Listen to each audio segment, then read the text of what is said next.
بالله من الشيطان الرجيم بسم الله الرحمن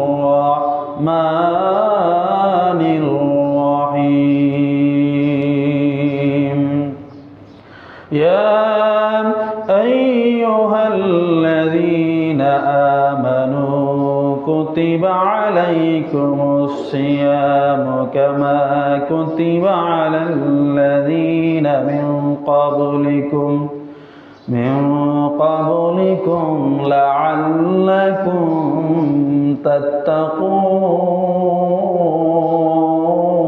تتقون صدق الله العظيم وصدق رسوله النبي الحبيب الكريم ونحن على ذلك من الشاهدين والشاكرين والحمد لله رب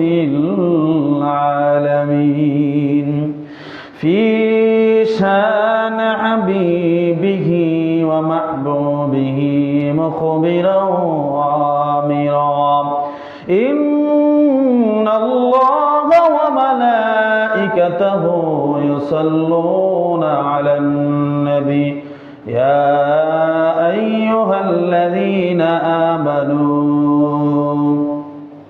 صلوا عليه وسلموا تسليما اللهم صل على ما شاء الله محبت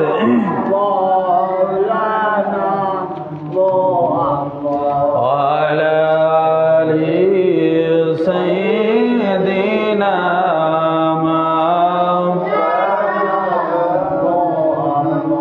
رميان سورة پوری اللهم صل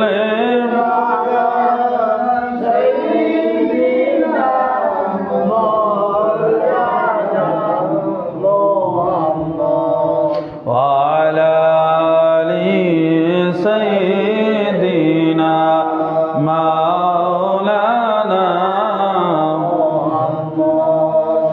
এই দুনিয়ায় একদিন পরে থাকব আমরা কে থাকব না সবাই আমাদের বলে যাবে নবী গো আপনি বলবেন না আল্লাহুম্মা সাল্লি আলা মাওলানা মুহাম্মদ ওয়া আলা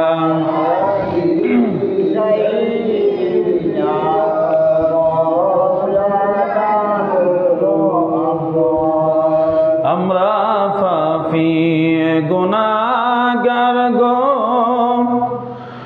নবী গো আপনায় দেখলাম না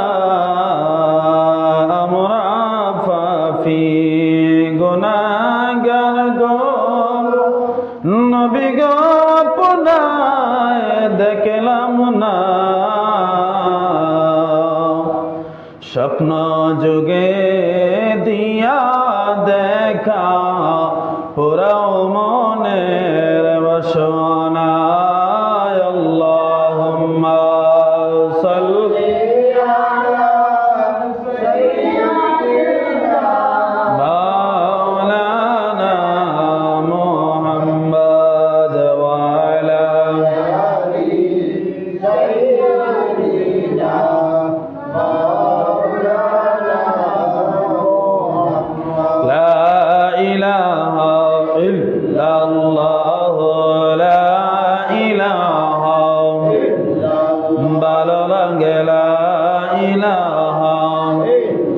মাশাআল্লাহ লা ইলাহা মারহাবা লা ইলাহা সবান কোলে লা ইলাহা একসাথে লা ইলাহা লা ইলাহা ইল্লাল্লাহু লা ইলাহা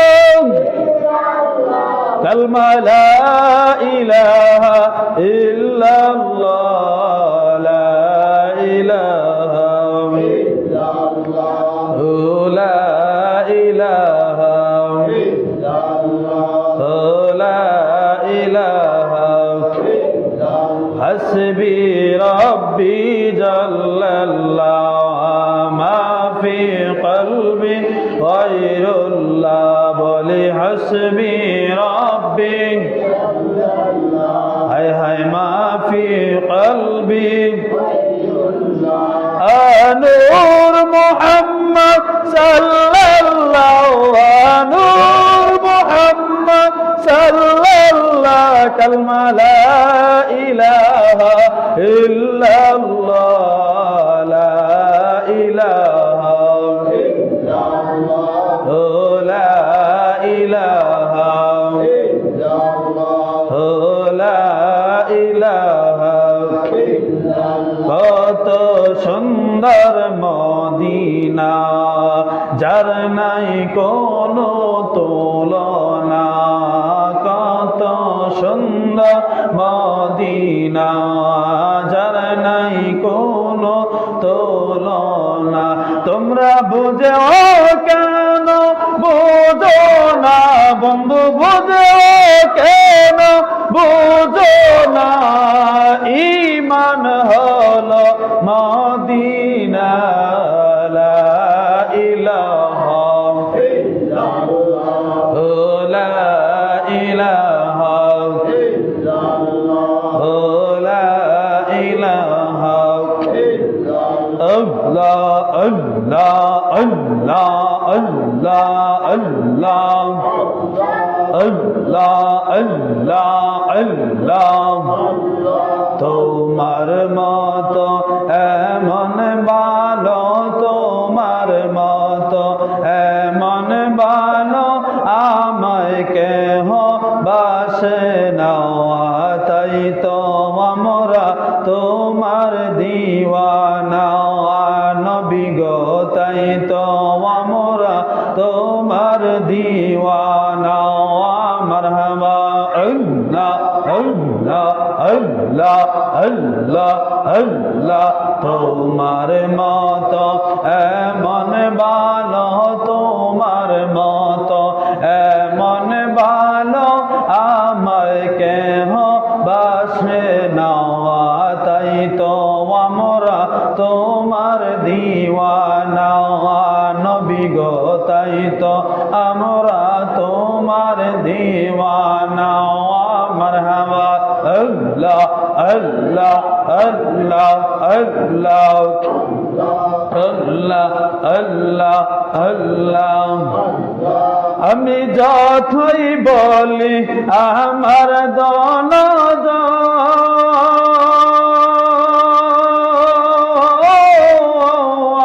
এই সংসারে কেউ নাই আপন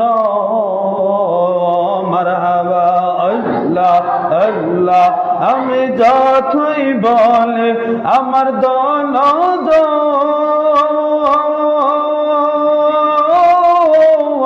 এই সংসারে কেউ নাই আপন আপনি আমরা সহায় সম্বল আপনি আমরা সহায় সম্বল গরুনি দানের বাবনা তাই তো আমরা তোমার দিওয়ানা মারহাবা আল্লাহ আল্লাহ আল্লাহ আল্লাহ আল্লাহ আল্লাহ নবী গো তাই তো আমরা তোমার দিওয়ানা মারহাবা আল্লাহ আল্লাহ আল্লাহ আল্লাহ আমি শুনাছি কে তাবের লেখা তুমি বিনে জীবন ফাঁকা গো মারহাবা আল্লাহ আল্লাহ আল্লাহ আমি শুনাছি কি তাবের লেখা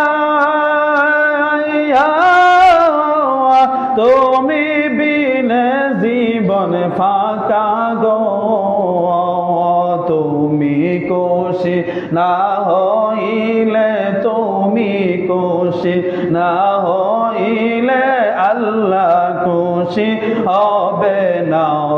তাই তো আমরা তোমার দিওয়ানা নবী গো, তাই তো আমরা তোমার দিওয়ানা। মারহাবা আল্লাহ আল্লাহ আল্লাহ আল্লাহ। তোমার মতো এমন ভালো, তোমার মতো এমন ভালো আমায় কেহ বাসে না। তাই তো আমরা তোমার দিওয়ানা নবী গো, তাই তো আমরা তোমার দিওয়ানা। মারহাবা আল্লাহ আল্লাহ আল্লাহ আল্লাহ আল্লাহ আল্লাহ। এই বরকতের মাস, ফজিলতের মাস, পবিত্র রমজান মুবারক মাস। এই রমজান মাসে আমরা বেশি বেশি আমল করতে হবে, নিজের গুনার জন্য মহান রব্বুল আলামিনের কাছে ক্ষমা চাইতে হবে, কারণ আমরা গুনাহগার। রমজান মাসটাই গুনাহ মাফের মাস। আওয়াজ দিয়ে বলা যাবে না সুবহানাল্লাহ? রমজান মাসটাই গুনাহ মাফের মাস। নবীজি দোয়া করতেন, আল্লাহুম্মা বারিক লানা ফি রজব ওয়া শাবান ওয়া বাল্লিগনা রমাদান। নবীজি বলেন, আল্লাহ রজব এবং শাবানের বরকত ফজিলত আমাদেরকে দান করো। অবাল্লিগনা রমাদান, রমজান মাস পর্যন্ত আমাদেরকে পৌঁছাইয়া দাও, অর্থাৎ আমাদের হায়াতটাকে লম্বা করে দাও। সুবহানাল্লাহ। কেন? এই রমজান মাসটা ফজিলতের মাস, বরকতের মাস। কয়েকদিন পরেই আমাদের সামনে রমজান মাস চলে আসবে। তাই আমরা রমজান মাস আসার আগে রমজান মাসের জন্য আমরা প্রস্তুতি নিতে হবে। রমজান মাসের জন্য প্রস্তুতি নিতে হবে, একে অন্যের কাছে রমজান মাসের সুসংবাদটা পৌঁছাইয়া দিতে হবে। কারণ এক মুমিন আর এক মুমিনকে খুশির বার্তা পৌঁছাইয়া দেওয়াটাই একটা ইবাদত। এই রমজান মাস আমাদের কাছে আসলে আমাদের করণীয় কি? আমাদের করণীয়, আল্লাহর নবী রাহমাতুল আলামিন নবীজি বলেন, আমার উম্মত যেই ব্যক্তি পবিত্র রমজানের মুবারক মাস অর্থাৎ রমজান মাস আমার উম্মতেরা পাওয়ার পরে যদি তার জীবনের গুনাহ মাফ করাইতে পারল না, তার মতো সম্ভব নাফরমান আসমানের নিচে জমিনের উপরে আর কেউ হতে পারে না। জোরে বলি নাউজুবিল্লাহ। কেমন কথা? রমজান মাস পাওয়ার পরেও যদি তার জীবনের গুনাহ মাফ করাইতে পারল না, তার মতো সম্ভব নাফরমান এই জমিন আর হতে পারে না। তার মানে বোঝা গেল এই মাসটা গুনাহ মাফের মাস, বরকতের মাস, ফজিলতের মাস, সওয়াব অর্জন করার মাস। তাই আমরা রমজান মাস আসার আগ থেকেই, এই তো সামনে চলে আসছে, আর কয়েকদিন আছে, তো আমরা আজকে থেকে রমজানের জন্য প্রস্তুতি আমরা নিতে হবে। আল্লাহর কাছে বলবো আমরা সবসময়, আল্লাহ আমরা 5 ওয়াক্ত নামাজ পড়বো, রমজান মাসের 30টা রোজা আমরা রাখবো, আর এদিক সেদিক আমরা ঘোরাফেরা না করে আমরা তোমার ইবাদতের মধ্যে আমরা লিপ্ত থাকবো। হে আল্লাহ, সেই তৌফিকটুকু আমাদেরকে দান করো। আমিন বলবা না? তো রমজান মাস এমন একটা মাস, যেমন আমাদের ইসলামের ভিত্তি 5টা: কালেমা, নামাজ, রোজা, হজ, যাকাত। এটা আমরা সবাই জানি, জানি কিনা? জানি। প্রথমে কালেমা, তারপরে নামাজ, তারপরে কি? রোজা। এগুলা কিন্তু ফরজ, আদায় না করলে আল্লাহর কাছে জবাব দিতে হবে। আমরা কালেমা পড়েছি, আমরা মুসলমান, এরপরে নামাজ আমরা ধরতে হবে, নামাজ ছাড়া যাবে না। এরপরে রোজা, এরপরে হজের সমর্থ থাকলে হজ করা ফরজ। যাকাত দেওয়া অনুযায়ী তার ধন সম্পদ হইলে সে অবশ্যই যাকাত দিতে হবে, ফরজ। তার আগে শুনুন যে কালেমার পরেই নামাজ, এই নামাজ আল্লাহ রাব্বুল আলামিন আপনি আমাদের উপরে ফরজ করে দিয়েছে যেইভাবে, ঠিক তেমনি ভাবে রোজাও আমাদের উপরে ফরজ করে দেওয়া হয়েছে। যেমনি ভাবে নামাজ না পড়লে আল্লাহর কাছে মাফ নাই, রোজা না রাখলে মাফ নাই। এই রোজাটা ছিল নবীর উম্মতের জন্য, আমরার জন্য এক বছর রোজা ছিল। আমরা 1 মাস রোজা আহিলে ওই মাথা ব্যথা না বুঝে যাই কেমন এসে, কিন্তু একটা বছর রোজা কিভাবে আমরা রাখলাম না? নবীজি বলেন, ইয়া আল্লাহ, আমার উম্মতের খাইব কোন সময়? সারা বছর যদি রোজা হয়ে যায়, আমার উম্মতের মারতো না।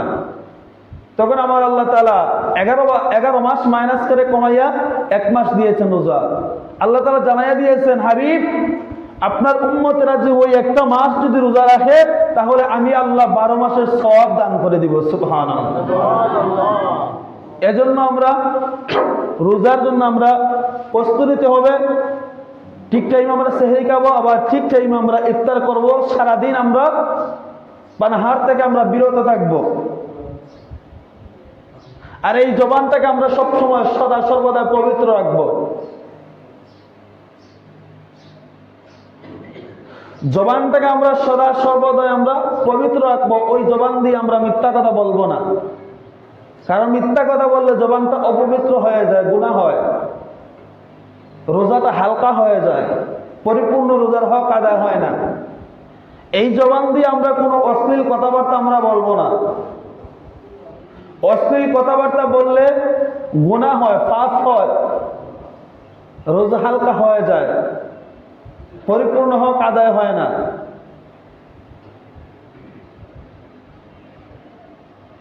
এই রমজান মাস সামর্থ্য অনুযায়ী ভালো খাবার খাইবেন আর রোজাগুলো রাখবেন, আল্লাহর ইবাদত করবেন। জানেননি রোজাদারের জন্য কেমন ফজিলত? কিয়ামতের ময়দানে রায়্যান নামক একটা জান্নাত আছে। এই জান্নাতের মধ্যে শুধু রোজাদার ব্যক্তিরাই প্রবেশ করতে পারবে। সুবহানাল্লাহ। আর দ্বিতীয় কেউ প্রবেশ করতে পারবে না। কাল কিয়ামতের ময়দানে মুসিবতের সময়, বিভীষিকাময় দিন, সেই দিন আমার আল্লাহ তাআলা ডাক দিয়া বলবে, দুনিয়ার মানুষেরা শুনে নাও, শুনে নাও, এই দুনিয়ার জমিনের মধ্যে আমার বান্দা বান্দিরা যতগুলা আমল করেছে প্রত্যেকটা আমলের হিসাব আমি আল্লাহ নেকি বদির মধ্যে ওজন দিব, মিজানের পাল্লার মধ্যে আমি ওজন দিব নেকি বদির হিসাব। রে দুনিয়ার মানুষ, কিয়ামতের ময়দানে আমি আল্লাহ দুনিয়ার সব মানুষের হিসাব আমি আল্লাহ মিজানের পাল্লায় ওজন দিব, কিন্তু 12টা মাসের মধ্যে 11টা মাসের হিসাব আমি আল্লাহ মিজানের পাল্লার মধ্যে ওজন দিব। আর 1 মাসের হিসাব আমি আল্লাহ ওই হিসাব নিব না। পবিত্র রমজান মাসের হিসাব, যেই ব্যক্তি পবিত্র রমজান মাসের রোজা, যেই ব্যক্তি পবিত্র রমজান মাসে রোজা রাখবে, রোজা আদায় করবে, মহান আল্লাহ রাব্বুল আলামিন কিয়ামতের ময়দানে ওই রোজাদার ব্যক্তিকে আমার আল্লাহ নিজ হাতে পুরস্কার দান করবে। একটু জোরে বলবেন না সুবহানাল্লাহ। শুধু রোজাদার ব্যক্তিকে কিয়ামতের ময়দানে আমার আল্লাহ বলেন, রোজাদার ব্যক্তিকে আমি আল্লাহ নিজ হাতে পুরস্কার দান করব। এই যে রমজান মাস আল্লাহর বান্দারা রোজা রেখেছে, এই রোজার ফজিলত আমার আল্লাহ নিজ হাতে দান করবে, নিজ হাতে পুরস্কার দান করবে আমার আল্লাহ। রোজাদার ব্যক্তি ব্যক্তিকে, রোজাদার ব্যক্তিকে আমার আল্লাহ কেমন পছন্দ করেন, কেমন ভালোবাসেন জানেননি? হাদিস শরীফের মধ্যে পাওয়া যায়, রোজা এমন একটা জিনিস, ডাল শুরু। একটা মানুষ যখন তরবারি দিয়ে আঘাত করতে হয়, হাতের মধ্যে যদি ডাল থাকে, ওই ডাল দিয়ে তরবারির আঘাত কিন্তু সে ফিরাইতে পারবে। হাদিস শরীফে পাওয়া যায়, যেই ব্যক্তি রোজা রাখে রমজান মাসে, মানুষ যখন গুনাহ করে, ওই রমজান মাসের রোজাগুলা ডালের মতো তার গুনাহকে জ্বালাইয়া দেয়। আর তো তোরা বলো না সুবহানাল্লাহ। আরে বাবা, রোজার ফজিলত কত আনন্দের বিষয়। আমরা কত বড় ভাগ্যবান, আমরা সেই রমজান মাসটা আমরা পেয়েছি, পাইতেছি সামনে দিয়ে, যদি আল্লাহ তাআলা তৌফিক দেয়।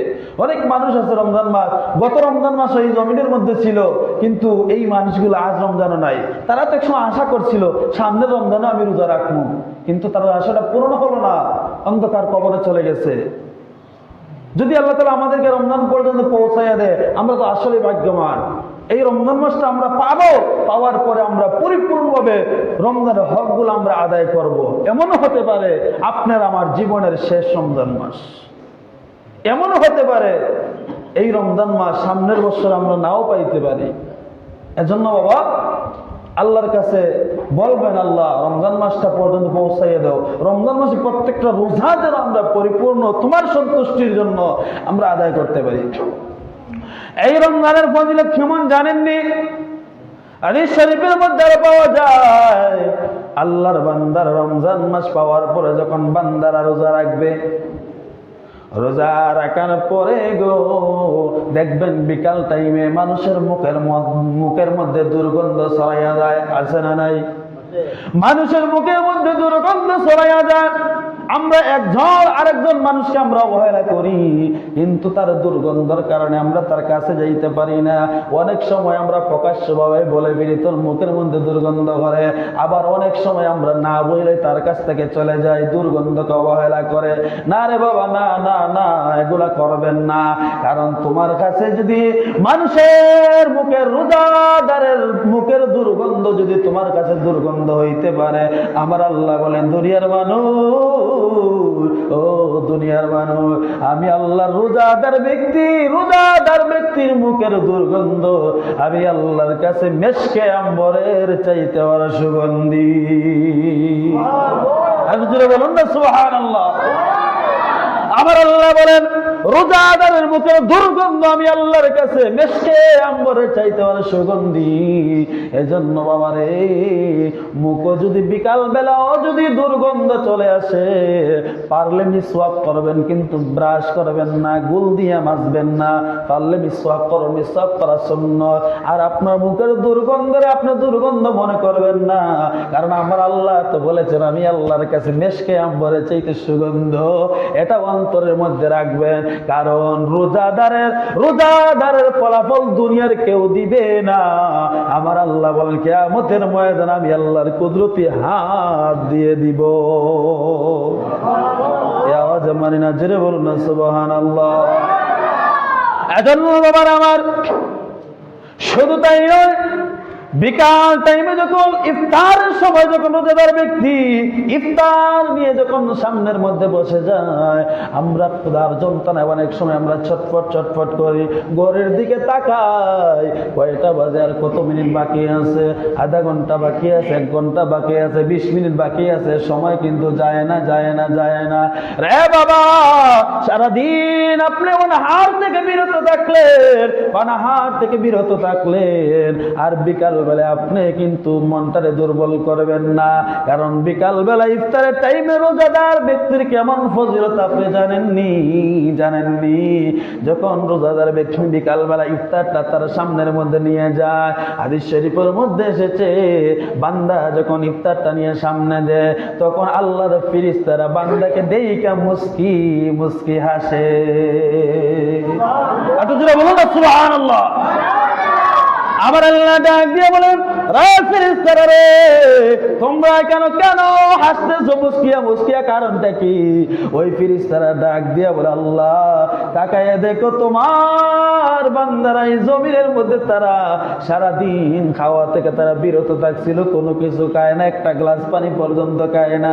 আজকে বিকালবেলা ইফতার নিয়ে তারা নাড়াচাড়া করতেছে, তারা অপেক্ষা করতেছে, আল্লাহু আকবারের ধ্বনির অপেক্ষা করতেছে। ও আল্লাহ, আল্লাহু আকবারের ধ্বনি না শোনা মাত্র তারা কিন্তু ইফতার করবে না, তারা আল্লাহু আকবারের ধ্বনির অপেক্ষা করতেছে। আমার আল্লাহ ডাক দিয়ে বলে, রে ফেরেশতারা রে, তোরা সাক্ষী থাক, সাক্ষী থাক, যেই বান্দারা আমি আল্লাহর ভয়ে রোজা রাখছে, যেই বান্দারা আমি আল্লাহর ভয়ে নামাজ রাখছে, যেই বান্দারা আমি আল্লাহর ভয়ে সারাদিন কিছু খায় নাই, না খাইয়া বিকাল বেলা ইফতারটার সামনে নিয়ে যখন সে নাড়াচাড়া করতেছে, আমি আল্লাহ আল্লাহু আকবারের ধ্বনির অপেক্ষা করতেছে। বান্দা যখন আল্লাহু আকবারের ধ্বনি দিবে, আমার আল্লাহ তাআলা বলেন, আল্লাহু আকবারের ধ্বনি দেওয়ার সাথে সাথে বান্দা যখন ইফতার করব, ইফতার করার সাথে সাথে আমি আল্লাহ বান্দাকে মাফ করে দিব। একটু জোরে বলুন সুবহানাল্লাহ। শুধু তাই নয়, আমার আল্লাহ তাআলা ডাক দিয়ে বলে, রে ফেরেশতারা রে, দেখ দেখ দেখ, তাকাইয়া দেখ, তোমরা তো বলেছিলে এক সময় আমার বান্দা আমি বানাইতাম না, দেখ আমার বান্দাকে বানানোর কারণে আমার বান্দা আমি আল্লাহকে ভয় করেছে, ভয় করি আমি আল্লাহ রোজাটা রেখেছে। চাইলে কিন্তু তারা পর্দা টানাইয়া তারা খাওয়া দাওয়া করতে পারে, কিন্তু তারা করে না। ইত্তাকুল্লাহ, তার অন্তরের মধ্যে আমি আল্লাহর ভয়। দুনিয়ার কেউ দেখো আর না দেখো, একজন তো দেখতেছে। জুড়ে বলুন তো তিনি কে? আর একটু জুড়ে বলতে হবে তিনি কে? ওই আল্লাহর আমাদের ভয় করার দরকার আছে না নাই? আর একটু জুড়ে বলুন, আছে না নাই? ওই আল্লাহর সন্তুষ্টির জন্য আমরা রোজা রাখতে চাই কি চাই না? ও বাবার আমার, বন্ধুরা আমার, আপনি আমি যদি রোজা যদি না রাখি বাবারে, এই হিসাবটা অন্য কেউ দিতে হবে না, আপনি আমি নিজে আল্লাহর কাছে জবাব দেওয়া হিসাব দেওয়া লাগবে। যদি কোনো ব্যক্তি ইচ্ছাকৃতভাবে যদি সে একটা রোজা যদি ভাঙে, তাহলে একটা রোজার বদৌলতে সে 60টা রোজা রাখতে হবে। যদি ইচ্ছাকৃতভাবে সে একটা রোজা ভঙ্গ করে, রোজারা আপনি আমাকে রোজা রাখাইবার মালিককে? জোরে বলেন কে? আমরা যদি রোজা রাখি, রোজা রাখি আমরা মরি যাবো? আরে ভাই, মরে গেলে তো জান্নাতি রোজা, মরে গেলে তো জান্নাতি রোজা। অসুখ বিসুখ থেকে আমাদেরকে হেফাজত করার মালিককে? আল্লাহ। যদি কোনো ব্যক্তি ইচ্ছাকৃতভাবে ভালো লাগে না, অশান্তি লাগে, ফেটো কি জ্বালাই গেছে, পানি না, এই সেই ইত্যাদি মনের মধ্যে থাকে, ইচ্ছাকৃতভাবে একটা রোজা এবং ইমার্জেন্সি থাকলে সেটা ভিন্ন কথা, কিন্তু ইচ্ছাকৃতভাবে যদি একটা রোজা ছাড়ে, তাহলে 60টা রোজা রাখতে হবে, আল্লাহর কাছে জবাব দিতে হবে। এবার বলুন, 60টা রোজা রাখা ভালো নাকি একটা রোজা রাখা ভালো? একটা রোজা রাখা ভালো। এজন্য বাবার আমার অনুরোধ করবো, আমরা যেন মুমিন মুসলমান ভাই ভাই হিসাবে আমরা 30টা রোজা, 29টা হতে পারে, 30টা হতে পারে, আমরা যেন 30টা রোজা আমরা রাখতে পারি। এক মুমিন আরেক মুমিনের ভাই ভাই হয়ে রোজার পরে যেন আমরা আনন্দিত সহিত যেন আমরা জামাতের মধ্যে যেন ঈদগার ময়দানে আমরা ঈদের নামাজটা যেন আদায় করতে পারি। আল্লাহ যেন কবুল করে, সবাই বলে আমিন। আল্লাহুম্মা সাল্লি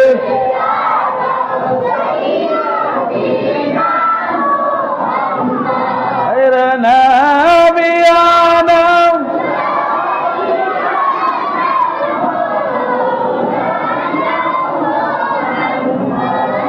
أرجل القدر সাহাবীরা রক্ত ঢাললে জমিনে, জলিল কদর সাহাবীরা রক্ত ঢাললে আমরার নবীর দান দান শহীদ জঙ্গে উহুদ ময়দানে। আল্লাহুম্মা সাল্লি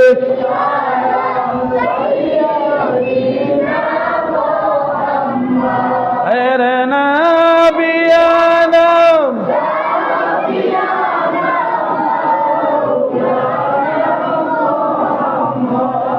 আমার রোজার ফজিলত সম্পর্কে কিছু আলোচনা করলাম, সময় সংক্ষিপ্ত। এবার আমরা রোজা রাখার জন্য আমরা সবাই আমরা প্রস্তুত আছিনি? ইনশাআল্লাহ হাত তুলবেন। ইনশাআল্লাহ প্রস্তুত আছিনি? আল্লাহ আমাদেরকে কবুল করো, সবাই বলে আমিন। হাত নামান। এবার আসুন আমরা রোজা আদায় করব, আল্লাহ তাআলা যদি আমাদেরকে তৌফিক দান করে। এবার আসুন, রোজার সাথে নামাজের দরকার আছে না নাই? জুড়ে বলেন আছে না নাই? আছে। আমরা 5 ওয়াক্ত নামাজ আমরা আদায় করব। বাবা আজানটা শুই না, বাড়িতে বসে থাকবেন না, আমরা জামাতে নামাজ আদায় করব। তারাবি নামাজও আমরা জামাতে আমরা আদায় করব। মুমিন মুসলমান হিসাবে দেখবেন নামাজটা পড়ে বাড়িতে গেলে কতই না একটা আনন্দ লাগে, কারণ নামাজি ব্যক্তি অন্তরের মধ্যে আল্লাহ তাআলা রহমতের জোয়ার বসাইয়া দেয়। সুবহানাল্লাহ। এজন্য নামাজের একটু আলোচনা করলেই আপনি বুঝতে পারবেন। নামাজ আমরা আশেপাশে মসজিদ আছে, আমরা আজান শুনেও আমরা আসতে আমরা চাই না, কারণ আমাদেরকে শয়তানে ধোঁকা দেয়। এবার আসুন, নবীজির কাছে একজন অন্ধ লোক গেছে। নবীজির কাছে একজন অন্ধ লোক গেছে, যায় বলতে, সে কিন্তু চোখে দেখে না। অন্ধ লোককে যায় বলতেছে, ইয়া রাসূলুল্লাহ, আমি তো অন্ধ, আমি তো চোখে দেখি না, আমি কি মসজিদের মধ্যে যাইয়া নামাজ পড়তে হবে?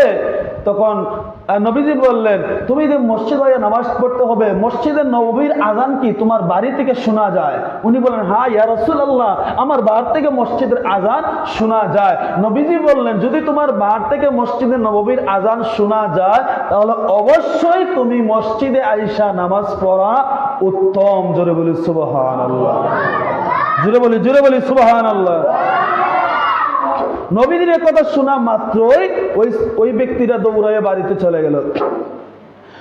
বাড়ি চলে যাওয়ার পরে ওই অন্ধ ব্যক্তি তার স্ত্রীকে ডাক দিয়ে বললেন, প্রাণের স্ত্রী গো, ও স্ত্রী, রসা বানানোর জন্য, দড়ি বানানোর জন্য ঘরের মধ্যে কি আছে তুমি তাড়াতাড়ি বের করে দাও। উনি ডাক দিয়া বলে, স্বামী গো, আপনি রসা দিয়া কি করবেন? ওই অন্ধ লোকটা ডাক দিয়া বলে, আমি কি করব সেটা তুমি করে দেখতে পারবা, এখন তুমি কোনো প্রশ্ন করিও না। ঘরের মধ্যে যদি কোনো রসা থাকে রসা আনিয়া দাও। ওনার স্ত্রী রসা আনিয়া দিল। দেওয়ার পরে ওই অন্ধ লোকটা ওনার বাড়ির যে গির্জা আছে, জানলা আছে, ওই গির্জার মধ্যে রসা রেখে মাথা বাঁধলেন। বাঁধিয়া টেনে টেনে টেনে টেনে মসজিদে নববীর মধ্যে চলে গেলেন। যাইয়া মসজিদের জানালার মধ্যে একটা রসার মাথা বেঁধে দিলেন। দেওয়ার পরপরই গো, ওনার স্ত্রী ডাক দিয়া বলে, স্বামী গো, আপনি কেমন পাগলামি করতেছেন, বুঝলাম না ব্যাপারটা। আপনি কেন এই রসাটা বার্তাকে মসজিদ পর্যন্ত বাঁধতেছেন? আপনার পাগলামি বুঝতে পারলাম না। ওনার স্বামী ডাক দিয়া বলে, স্ত্রী তুমি শুনবে না, আজানটা হইতে দাও। যখন আজান হইবে তখন তুমি বুঝতে পারবে আমি কেন রশিটা টানাইয়া দিলাম। যখন মসজিদের নববীর মধ্যে আজান হয়ে গেল, আল্লাহু আকবারের ধ্বনি শুরু হয়ে গেল, ওই অন্ধ লোকটা ওনার বাড়ির দরজার মধ্যে যেই রশিটা বাঁধছিল, ওই রশির মধ্যে ধরে ধরে ধরে ধরে ধরে ধরে আল্লাহর ঘর মসজিদে চলে যাইতেছে। আর একটু জোরে বলতে হবে সুবহানাল্লাহ।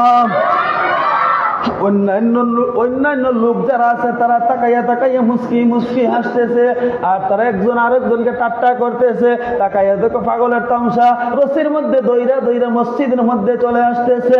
ওই খবরটা নবীজির কানের মধ্যে পৌঁছিল। নবীজি সবাইকে উদ্দেশ্য করে বললেন, রে সাহাবীরা শুনে নাও, তোমরা ওই অন্ধ লোকের পাগলামিটা দেইখা তোমরা হাসতেছো, ঠাট্টা করতেছো, তোমরা হাসিও না রে। তোমরা যেহেতু রশি দইরা দইরা দইরা দইরা আসতেছে, তোমার কাছে পাগলামি মনে হয়েছে, কিন্তু না না না, ওই বান্দার আল্লাহর ঘরের প্রতি যেই মহব্বত, ঘরের প্রতি আল্লাহর ঘরের প্রতি তার যে একটা এশক আছে, ওই এশকের কারণে, আল্লাহর প্রতি ভয় মহব্বত থাকার কারণে আমি দেখতেছি সে আল্লাহর ঘর না, আমি দেখতেছি ওই অন্ধের লোকটা আল্লাহর জান্নাতের মধ্যে প্রবেশ করতেছে। আর একটা জোরে বলুন না সুবহানাল্লাহ। এজন্য বাবার আমার, ওই অন্ধ লোকটা যদি এই মসজিদের মধ্যে যাইয়া রশির মধ্যে দইরা দইরা নামাজ পড়তে পারে, তাহলে আমরা তো উনার তুলনায় আমরা তো আলহামদুলিল্লাহ অনেক ভালো আছি। ভালো না? আমরা অনেক ভালো আছি। তাহলে আমরা কি মসজিদে আইসা নামাজ পড়তে পারবো না? জুড়ে বলেন পারবো না? পারবো। তাহলে সবার জন্য আমি দোয়া করব ভাই, আমরা যেন সবাই এক হয়ে কাঁধে কাঁধ মিলিয়ে জামাতবন্দি হয়ে আমরা যেন আল্লাহর সন্তুষ্টির জন্য আমরা নামাজ আদায় করতে পারি। আল্লাহ যেন আমাদের সকলকে সেই বুঝ সেই তৌফিক দান করে। আমরা সবাই বলে আমিন, আর একটু মহব্বতে বলে আমিন। ওয়া আখিরু দাওয়ানা আলহামদুলিল্লাহি রাব্বিল আলামিন। আলা সাইয়্যিদিনা ওয়া সানাদানা ওয়া হাবিবানা ওয়া শাফি'ানা মাওলানা মুহাম্মদ ওয়া আলা আলিহি ওয়া আসহাবিহি ওয়া সাল্লাম। আস্তাগফিরুল্লাহ রাব্বি মিন কুল্লি যামবিন ওয়া আতুবু ইলাইহি লা হাওলা ওয়া লা কুওয়াতা ইল্লা বিল্লাহিল আলিয়্যিল আযীম। আল্লাহুম্মা আমিন। রব্বানা যালামনা আনফুসানা ওয়া ইন লাম তাগফির লানা ওয়া তারহামনা লানাকুনান্না মিনাল খাসিরিন। রব্বানা ফাগফির লানা যুনুবানা ওয়া কাফির আন্না সাইয়্যাতিনা ওয়া তাওফানা মা'আল আবরার। রব্বুল আলামিন, আল্লাহ তাকায় দেখো মাওলা, তোমার ঘর মসজিদের মধ্যে আল্লাহ যতটুকু পর্যন্ত আলোচনা করলাম তোমার প্রত্যেকটা বান্দারা তাকায় রয়েছে আলোচনা শোনার জন্য। আল্লাহ তোমার প্রত্যেকটা বান্দারা মনোমুগ্ধ হয়ে বসে আছে আলোচনা শুনেছে মাওলা। আল্লাহ তোমার প্রত্যেকটা বান্দা বলতে তুমি কবুল আর মঞ্জুর ফরমাও। আল্লাহ আমরা সকলকে রোজা মাসে রোজাগুলা সঠিকভাবে আদায় করার তৌফিক দাও। আমরা সকলকে জামাতের সহিত নামাজ আদায় করার তৌফিক দিও রে আল্লাহ। আল্লাহ এই রমজান মাসে তুমি আমরা মাফ করে দিও রে আল্লাহ। এমন হইতে পারে আমরা জীবনের শেষ মুনাজাত, এমন হইতে পারে আমরা জীবনের শেষ রোজার মাস। আল্লাহ গত রোজা মাসে কত মুরব্বীরা, কত যুবক ভাইরা, কত মা বোনরা রোজা রাখছে রে আল্লাহ। আল্লাহ এই রোজা মাস আসার আগে আগে অনেক ভাইরা বাবারা মারা অন্ধকার কবর চলে গেছে রে আল্লাহ। আল্লাহ যারা যারা যারা যারা পরিমাণ ঈমান নিয়ে কবর চলে গেছে, কবর জান্নাতের বাগান বানায়া দাও রব্বুল আলামিন। আল্লাহ আমরা সবাই প্রস্তুতি নিয়েছি রোজার রমজান মাসে রোজাগুলো রাখার জন্য। আল্লাহ আমাকে সহ মুরব্বী বাবা সহ যুবক ভাইরা মা বোনরা সহ সকলকে রোজাগুলো আদায় করার তৌফিক দিও আল্লাহ রব্বুল আলামিন। আল্লাহ ও মাবুদ, আমরা অতীতের জিন্দেগি সমস্ত গুনাহ খাতা মাফ করিয়া দাও। সামনের জিন্দেগি তোমার সন্তুষ্টির জন্য তোমার গোলামি করার তৌফিক দাও। আমরার মার খানদান, বাবার খানদান, দাদা দাদি, নানা নানি, শাশুড়ি শাশুড়ি, স্ত্রী সন্তানাদি সকলকে মাফ করিয়া দাও রব্বুল আলামিন। আল্লাহ অনেক তোমার মায়ের বান্দা বান্দিরা দোয়া চাইছে, কবুল আর মঞ্জুর ফরমাও। প্রত্যেকের মনের নেক আশা কবুল আর মঞ্জুর ফরমাও রব্বে কারীম। আল্লাহ আমরা গুনাহগার হলতে তোমার মায়ের বান্দারা আমাদেরকে যেইভাবে মায়া করে মহব্বত করে, আল্লাহ তোমার বান্দা বান্দি বলতে মায়া মহব্বত রে সাদগায়ে জারিয়া হিসেবে কবুল করে নিও রে আল্লাহ রব্বুল আলামিন। আল্লাহ এই মুনাজাত করে আমরা যারা যেখানে যে অবস্থায় থাকবো সহিহ সালামতে সবাই রাখে রে আল্লাহ। সুবহানাল্লাহু ওয়া নি'মাল ওয়াকিল, নি'মাল মাওলা ওয়া নি'মান নাসির। ওয়াজআল আখির কালামিনা ইনদাল মাউতি শাহাদাতু আল্লা ইলাহা ইল্লাল্লাহু মুহাম্মাদুর রাসূলুল্লাহ। আমিন সাল্লাল্লাহু আলাইহি ওয়া সাল্লাম। আসসালামু আলাইকুম ওয়া রাহমাতুল্লাহ।